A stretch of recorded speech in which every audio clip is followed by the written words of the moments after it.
नमस्कार, मैं हूं नीलू। तो ईरान के परमाणु कार्यक्रम को लेकर इस वक्त एक बड़ी खबर आ रही है और वो खबर क्या है, आज इसी पर हम चर्चा करेंगे। बातचीत करने के लिए मयंक मेरे साथ है।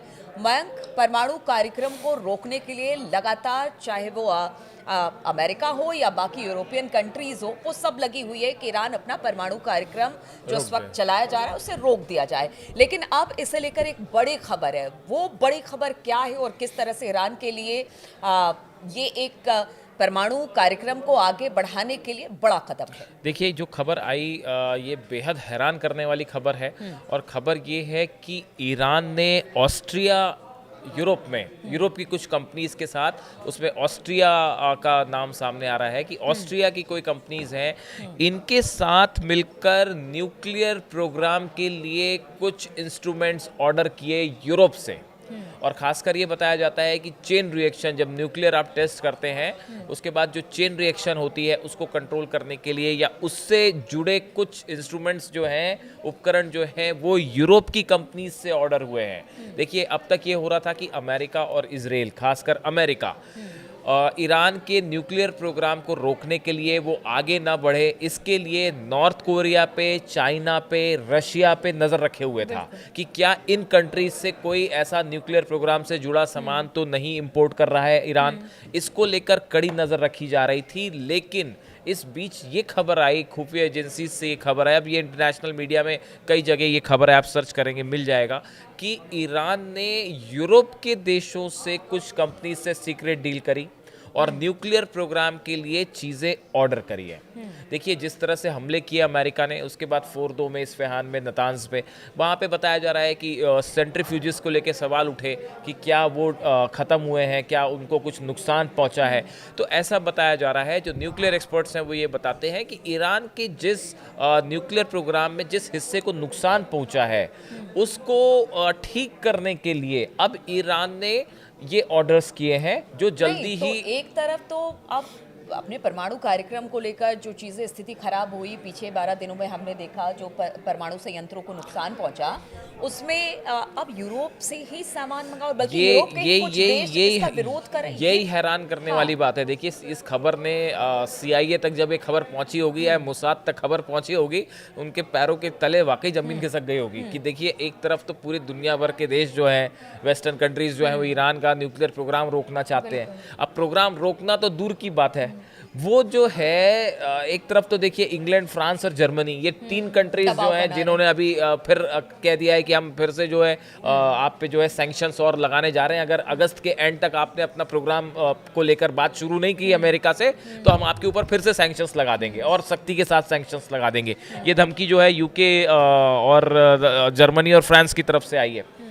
इन हालात में जब यूरोप के ये बड़े देश जो हैं वो ईरान का न्यूक्लियर प्रोग्राम रोकना चाहते हैं, इस बीच ईरान, ये तो ऐसा है कि नेले पे दहला मार दिया। वो जो है, एक तरफ आप मना कर रहे हैं, इन्होंने कहा कोई बात नहीं, हम आपकी ही कंट्री से जो है वो आप ही के अंदर घुस के, कंपनी से, हाँ। आप ही तो के ये लोगों से बड़ी चीजें सामान हैरान करने वाली खबर थी। मैंने खुद ने जब ये खबर देखी तो बड़ा मुझे आश्चर्य हुआ कि ये तो आप देखिए क्या, कहाँ तो आप ईरान को डराने धमकाने की बात कर रहे थे और धमकी तो दूर की बात है। यूरोप के जितने देश हैं वो अपने आप में ही एकजुट अब देखिए, नहीं है। ये इसमें तो ये पता लगता एक है। गौर करने वाली बात ये है कि जिन कंपनीज की ये बात हो रही है, देखिए अभी इसमें ये खबर ऐसी नहीं है कि जिसमें जो है वो नाम सामने आ जाए। हम आपको अक्सर कहते हैं कि हम आपको जो खबर दिखाते हैं, आपको 3-4 दिन बाद वो खबरें मिल जाएंगी बाहर। तो अब देखिए, अभी जो खबर है इस मामले में, ये जो ऐसी जो डील्स होती हैं, खासकर अगर आप इस बारे में जानते हो कि हथियारों की जो डील होती है, या फिर खास तौर पर न्यूक्लियर प्रोग्राम से रिलेटेड जो इंस्ट्रूमेंट्स होते हैं, मशीन्स होती है या टेक्नोलॉजी होती है, इसकी जो डील्स होती हैं, ये जिन कंपनीज से डील होती हैं, ये कंपनीज बहुत थोड़े समय के लिए पेपर पर बनती हैं, उस प्रोजेक्ट को, डील को पूरा करती हैं और उसके बाद वो कंपनीज खत्म हो जाती हैं। इनका कोई रिकॉर्ड ही नहीं बचता। आप खोजते रह जाइएगा कि ईरान ने कौन से कंट्री से, कि कौन सी कंपनी से जो है वो न्यूक्लियर आर्मामेंट के सामान मंगाए थे। आप खोजते रह जाइए। ऐसी बहुत सारी कंपनीज होती हैं जिसका फॉर्मेशन सिर्फ एक पर्टिकुलर डील के लिए होता है। पता चला कि ऑस्ट्रिया में कोई कंपनी है जो सिर्फ पेपर पे है, आपको हथियार सप्लाई कर दिया जाएगा, टेक्नोलॉजी या जो भी इंस्ट्रूमेंट चाहिए ईरान को वो सप्लाई कर दिया जाएगा, उसके बाद वो कंपनी ही खत्म हो जाएगी। और पता चला कि उसका जो पैसा, तो हम फिल्मों में हाँ फिल्मों में देखते हैं, और उसका जो पैसा है, मतलब उसकी जो पेमेंट होती है, देखिए कोई भी जो डील होती है उसका कंफर्मेशन जो है वो मनी से आता है। आप अगर थोड़ा समझते हो इस बात को कि जब भी कोई भी आर्मामेंट से जुड़ी, हथियारों से जुड़ी कोई भी डील होती है या कोई टेक्नोलॉजी से जुड़ी होती है, और खासकर न्यूक्लियर प्रोग्राम से जुड़ी कोई खुफिया डील होती है, सीक्रेट डील होती है, इसमें जो कंफर्मेशन का सबसे बड़ा सबूत होता है वो होता है मनी ट्रांजैक्शन।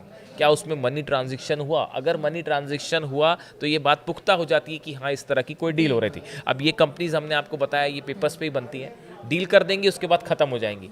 कई बार ऐसे बैंक्स भी बनते हैं, कई बार ऐसे बैंक्स बनते हैं जो पेपर पे, इस डील के लिए पेपर पे बैंक खोल दिया जाएगा, मनी ट्रांजैक्शन होगा, उसके बाद वो बैंक गायब हो जाएगा।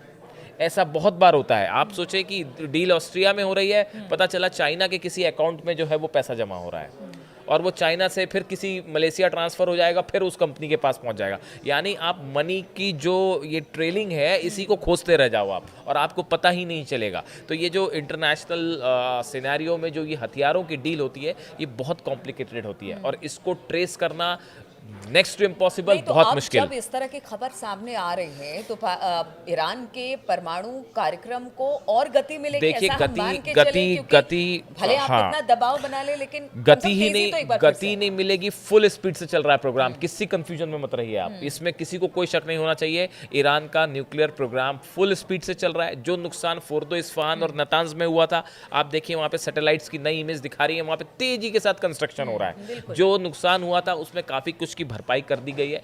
जो B2 बॉम्बर्स से जो होल्स बने थे, गड्ढे हुए थे, उनको भरने का काम ऑलमोस्ट पूरा हो चुका है, और अंदर जो नुकसान हुआ था उसी के लिए बताया जाता है कि ये जो इंस्ट्रूमेंट्स मंगाए जा रहे हैं ये इसी की भरपाई हो रही है, और जल्दी ही ये पूरा हो जाएगा। दूसरी चीज़ ये देखिए, तीनों सेंटर पे तो काम हो ही रहा है। इसके साथ एक जो बड़ी खबर आई है, जो बड़ी खबर निकल के सामने आ रही है कि फ्रांस, जर्मनी एंड UK ये तीनों ने ये बोल दिया है कि भाई अगर आप अगस्त के एंड तक अगर आप अमेरिका के साथ बातचीत शुरू नहीं करते तो हम आपके ऊपर नए सैंक्शंस लगा देंगे। Snap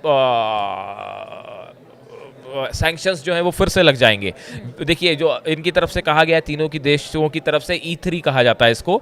we have made it clear that if Iran is not willing to reach a diplomatic solution before the end of August 2025 और does not seize the opportunity of an extension, E3 are prepared to trigger a snap back mechanism. अब ये snap back mechanism जो है एक प्रकार का sanction है, एक प्रकार के नए सैंक्शन होते हैं कि अगर आपने अपनी शर्तें हमारी नहीं मानी तो हम जो पहले जो प्रतिबंध चले आ रहे थे वो फिर से लगा दिए जाएंगे या और बढ़ा दिए जाएंगे। अब इसको लेकर विदेश मंत्री जो है ईरान के अब्बास अरागची, उनका भी बयान आया है। उनका कहना ऐसा है कि जो सैंक्शंस लगे हुए हैं अब इसको और नहीं बढ़ाया जा सकता, तो हमको कोई परवाह नहीं है इसकी। उनको आदत हो गई इस तरह की सैंक्शन ईरान की तरफ से, हाँ, ईरान की तरफ से साफ कह दिया गया कि आप सैंक्शन लगाना है लगाते रहिए, नहीं लगाना है मत लगाइए, हमारा जो प्रोग्राम है वो तो चलता रहेगा। और अब्बास अरागची विदेश मंत्री कहा है, उन्होंने कहा है कि with the Europeans there is no reason right now to negotiate, they can not lift sanctions. वो ना सैंक्शंस हटा सकते हैं, they can not do anything, वो अभी और कुछ कर नहीं सकते, इनका कहना है। तो इसलिए ईरान उसको लेके नहीं है। इसी बीच बड़ी खबर है कि IAEA जो है, इंटरनेशनल एटॉमिक एनर्जी एजेंसी जो है, तो पहले ही किनारे कर लिया गया था। अब फिर जो है उनसे बातचीत की बात शुरू हो रही है, और कल जो है इनके डिप्टी डायरेक्टर जनरल जो है IAEA के, मैसिमो एपेरो, ये कल पहुंचे हैं ईरान, ये कल तेहरान पहुंचे हैं। बात अच्छी है मयंक कि वो हर तरफ से अपने आप को सेव करके चल रहा है। ठीक है, उसने अपने आप को IAEA से अलग कर लिया था, लेकिन अब जब बातचीत एक बार फिर से आगे बढ़ेगी तो IAEA से अभी बातचीत शुरू नहीं हुई है, उनको किसी साइड पे विजिट नहीं करवाया गया है, लेकिन फिर भी हाँ ईरान के साथ वो उन्होंने बातचीत इस लिहाज से शुरू हुई है कि वो पहुंचे हैं कि आगे बातचीत कैसे की जाए, इसका एक ग्राउंड बनाने के लिए। ठीक है, IAEA से बात करने में कुछ बुराई नहीं है, लेकिन उसको फिलहाल ईरान ने कहा है कि आप हमारे किसी न्यूक्लियर साइट पे नहीं जाएंगे, हम आपको परमिशन नहीं देंगे। जैसे पहले आप जाके इंस्पेक्शन कर रहे थे वैसा इंस्पेक्शन नहीं होगा, आप आते हैं, अब आके वो एक कॉन्फिडेंस बिल्डिंग बेजर्स है उसको लेके बात चल रही है। लेकिन जो देखिए जो एक्सपर्ट्स बता रहे हैं वो ये बता रहे हैं कि ये जो टाइम ईरान को मिल रहा है, जल्दी आप देखेंगे कि ये जो टाइम है, इस टाइम के बाद एक दिन वो अनाउंसमेंट होगा जिसका शायद जिस पे सबकी नज़र है कि ईरान जो है वो न्यूक्लियर पावर हो गया है, एक दिन यही अनाउंसमेंट बचा है और इसको लेके तेज़ी से कार्यक्रम हो रहा है, इस पर किसी को कोई शक नहीं होना चाहिए। अब इसको रोकने के लिए अमेरिका क्या करता है, इजराइल क्या करता है, पुतिन और परसों टॉक्स है पुतिन और ट्रंप की, उस टॉक में क्या निकल के आता है न्यूक्लियर प्रोग्राम को लेकर, वो देखने वाली बात होगी। देखिए, इतना सब कुछ हो गया, युद्ध भी हो गया 12 दिन का, अमेरिका और इजराइल का दबाव भी है ईरान पर, लेकिन ईरान है कि अपने परमाणु कार्यक्रम से पीछे हटने को तैयार नहीं है। वो लगातार इस पर काम कर रहा है और हम ये बात भी करते हैं कि पता नहीं किस दिन ये खबर मिले कि परमाणु परीक्षण ईरान ने कर लिया और वो परमाणु संपन्न देश बन गया। हालांकि अब सबकी निगाहें उसके ऊपर है और देखिए ट्रंप और पुतिन की बातचीत होगी, उससे भी बहुत हद तक जो इस वक्त जियोपॉलिटिक्स है वो बदलती हुई नजर आएगी। तो बहुत सारी चीज़ें आने वाले दिनों में देखने को मिलेगी। तेज़ी से घटनाक्रम चेंज हो रहे हैं और तमाम खबरों पर हमारी भी नज़र बनी रहती है। आगे भी इस तरह की चर्चा के साथ हम आपसे जुड़ेंगे। फिलहाल बहुत बहुत शुक्रिया आप सभी का हमारे साथ इस चर्चा में शामिल होने।